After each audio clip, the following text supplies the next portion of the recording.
The historic public hearings in the impeachment inquiry into President Trump are about to resume. This morning, we'll hear from former U.S. Ambassador to Ukraine, Marie Yovanovitch. The career diplomat has served under 6 presidents. She was in Ukraine from 2016 until she was suddenly recalled in May.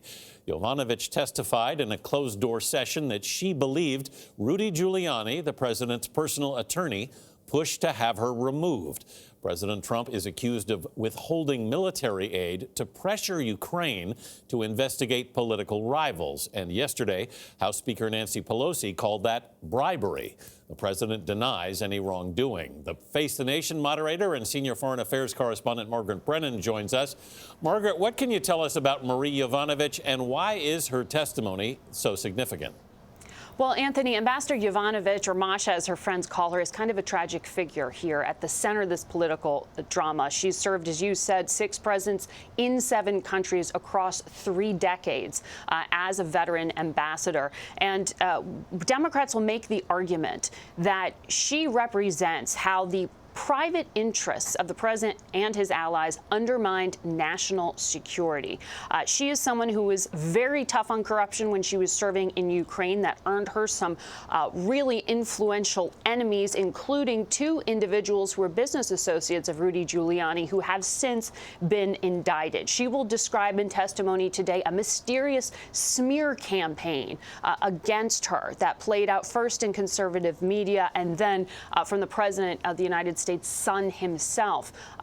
And she will also talk about the disappointment that none of her bosses, including the Secretary of State, ever came out in defense of her. For her fellow Foreign Service officers, she represents what many see as the dangerous politicization of the State Department as an institution. Margaret, I know that Ms. Yovanovitch has described the State Department in these words, hollowed out from within.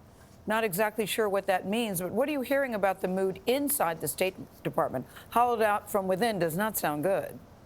No, and those words that the ambassador used to describe really do resonate with a lot of the Foreign Service officers that I know. When she was saying hollowed out from within, she is talking about the sense that the professionals, that people like herself, as she describes in testimony, feeling betrayed, that she served this country and that in a moment of need, she talks about America not having her back, that she was personally maligned, that she was told by her bosses that she had so irritated the president she was being taken off the job, even though she had done nothing wrong. So she was the very first official to defy the White House order not to comply.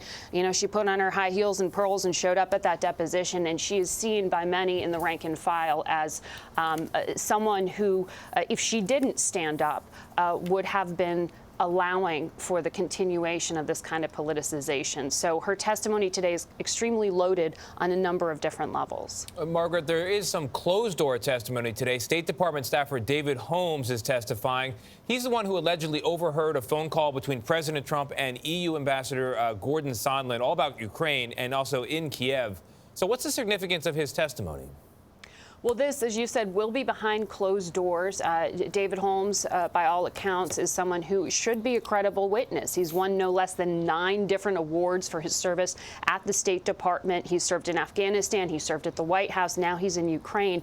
And his testimony will be used by Democrats to try to directly implicate the president. They will argue that he had this firsthand eyewitness account of the president directing the ambassador and telling him that he was more interested in investigating the Bidens than he was Ukraine and corruption writ large. Republicans will argue he's just another example of hearsay.